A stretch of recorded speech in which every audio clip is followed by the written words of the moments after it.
Yes, top of the morning. You know the vibes. You're rocking out with your true Showtime Sizzle. I'm the source. So, um, content creators, fans, man, I see a oldie but goodie narrative is starting to resurface with Earl Spence. But the sad thing about this narrative is, like I said, it is a oldie but goodie. But when you guys push this narrative, not only are you disrespecting Earl Spence, you are disrespecting his skill sets. Because to say that a strength and conditioning coach, and shout out to Melvin Sanders, he had one who is highly qualified with clientele. But to say that him working with a particular strength and conditioning coach would have had him beat Terrence Crawford, not only is it disrespectful, it's rather sad because strength and conditioning, yes, plays a role in the fight, but more importantly, your skill set, your IQ, your adjustments also. Whether Earl Spence was working with a particular strength and conditioning coach, it wouldn't had not changed the fact that he was too transparent in this fight.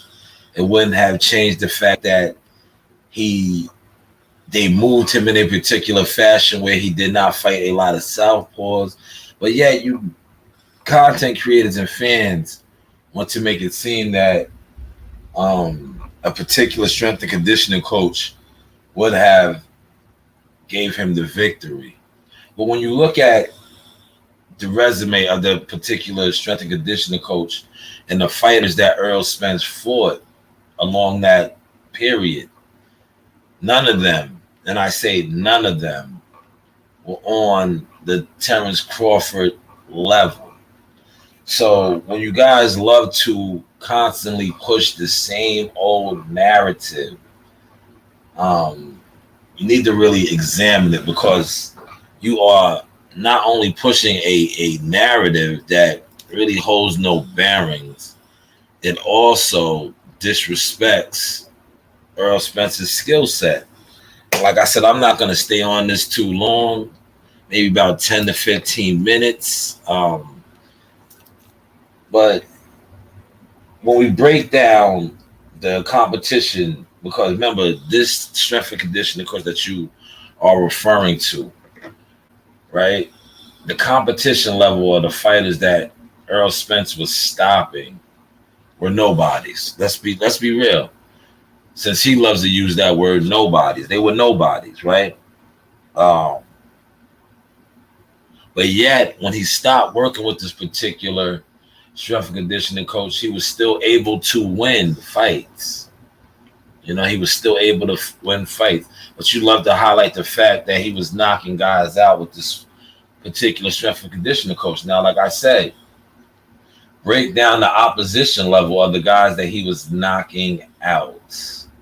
Break it down. Like, were they elite killers or were they part of the manufacturing plan to build Earl Spence up to get him to where he got? Also, break this down, right? How many southpaws? I'm gonna keep highlighting this for you.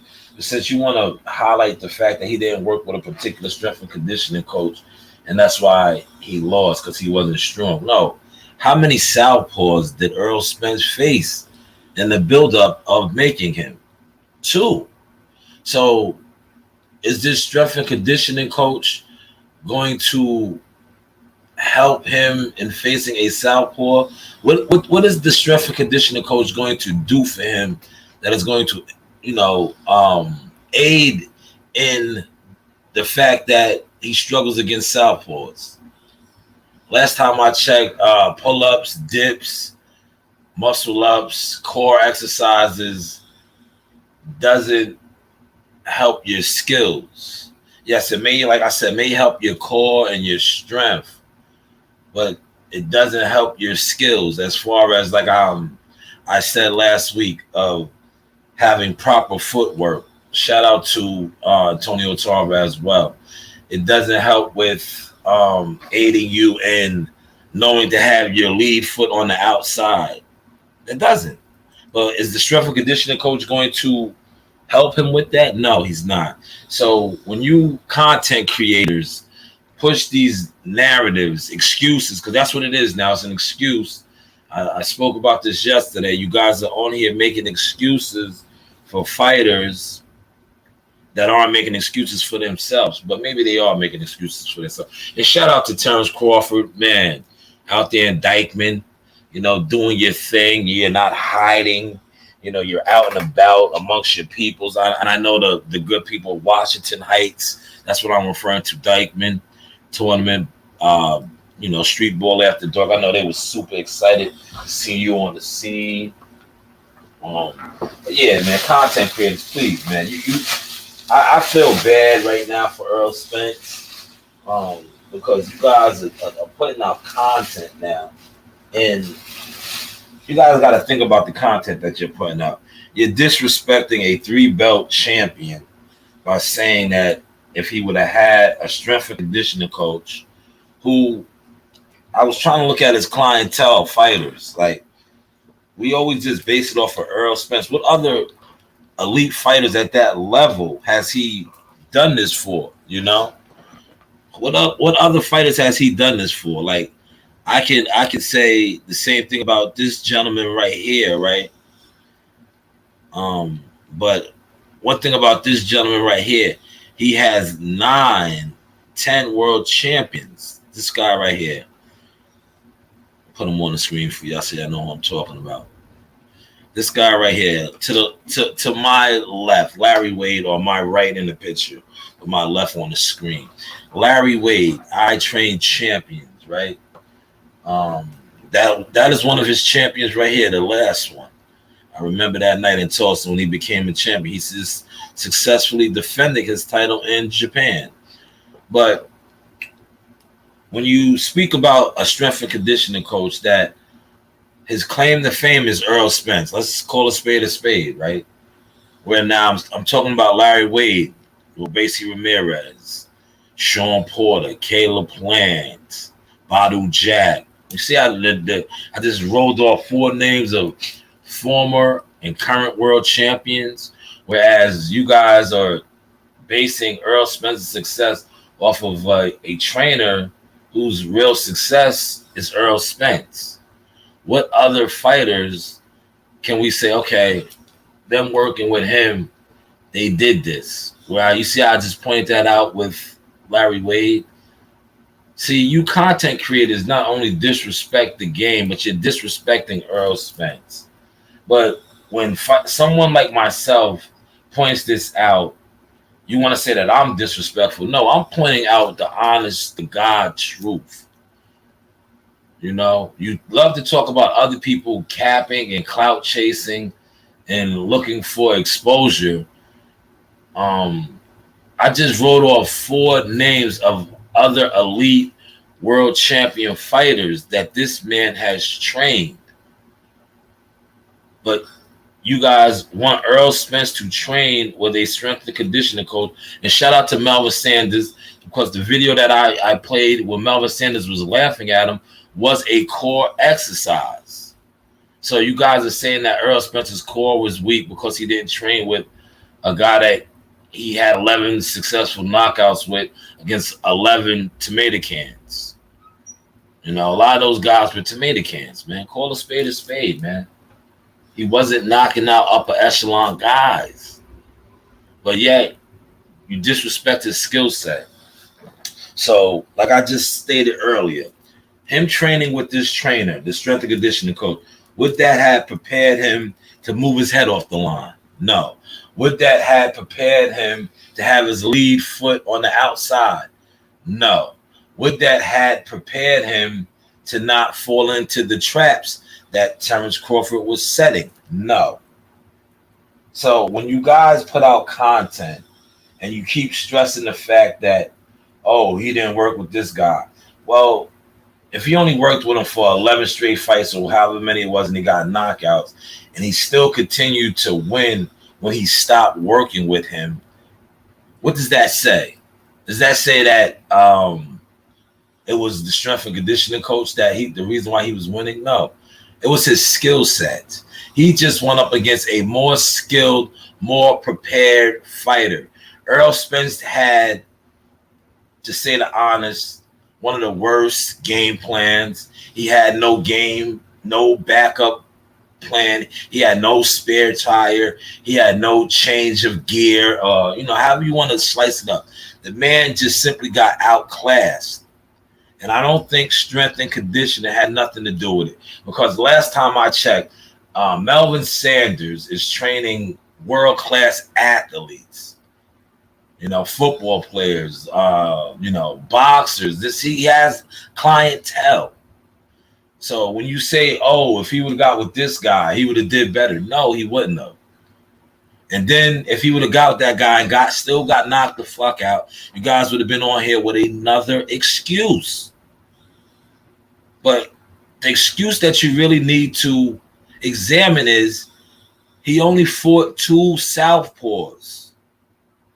And the last time I checked, strength and conditioning does not prepare you for fighting southpaws. Are you guys understanding this or not? Like I said, I'm not going to stay on this topic too long.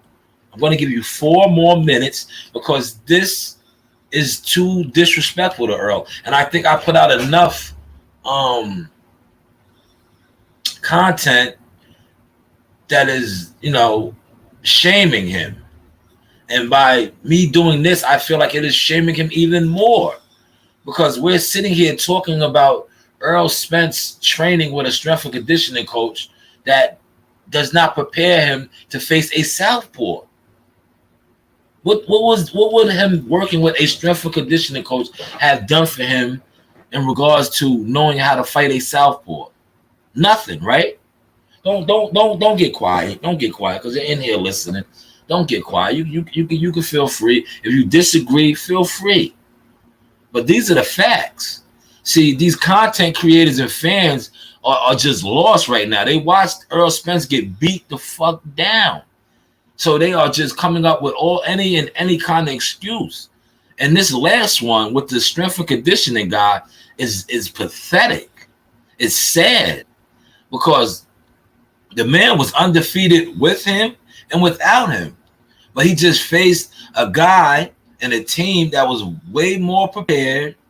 And I'm about to put another short video out. It's time for this one. It's hump day. So I'm dropping when keeping it real goes wrong. When keeping it real goes wrong. Because remember when they met in Oklahoma at the Maurice Hooker fight, and Terrence Crawford told him, try that body shit. Try it. That was 4 to 5 years ago. They were ready. They've been ready. No damn strength and conditioning coach would have prepared Earl for that. He said, hit it again, son. Hit it again. And subsequently, he's in New York, and we talk the son language. Hit it again, son. Hit it again. Y'all remember that, man? But listen, man, I am going to wrap this up. I might come on a little later for y'all. Because like I said, I don't really want to spend too much time on this. Listen, I'll let these other content creators pollute the airwaves, pushing narratives, disrespecting a 3-belt holder's skill set. Because when you say that a strength and conditioning coach is the reason why he lost, and that strength and conditioning coach cannot run off a resume like my guy, Mr. Larry Wade. He can't come on here and say the things that I know my guy Larry. Shout out to Larry Wade, man. One of the top guys in the game. Hey, this is Coach Larry Wade, IBL Champions. Hey, I train professional boxers, and you with Sauce Talk Podcast. You don't want to miss anything that he puts on here. Appreciate you, champ. You know the vibe. IBL Champions, plural, not a champion, but champions, plural. Hopefully, y'all caught that sauce. Yeah, be on the lookout for that short I'm going to drop. But maybe it might be a little longer than the short. I don't know. I got to see how my editing skills are coming. But yes, please stop disrespecting champions, you know, about training with guys. That's the reason why they lost.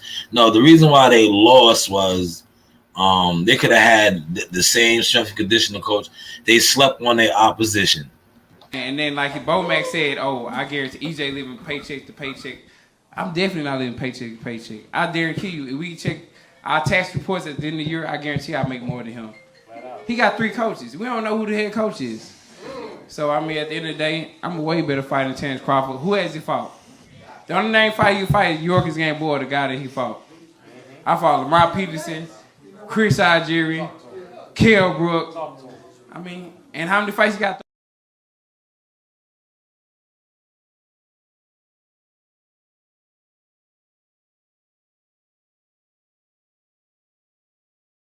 He fought while working with that strength and conditioning coach. Chris Algieri, Lamar Peterson, Kell Brook.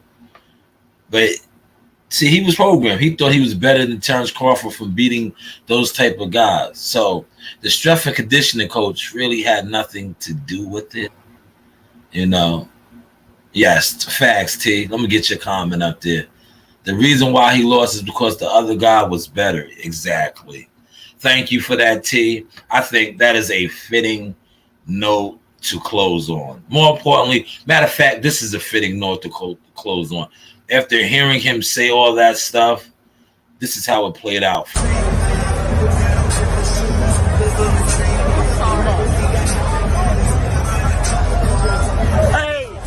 great fight, Errol. Great fight, my nigga. Great fight, dog. Great fight.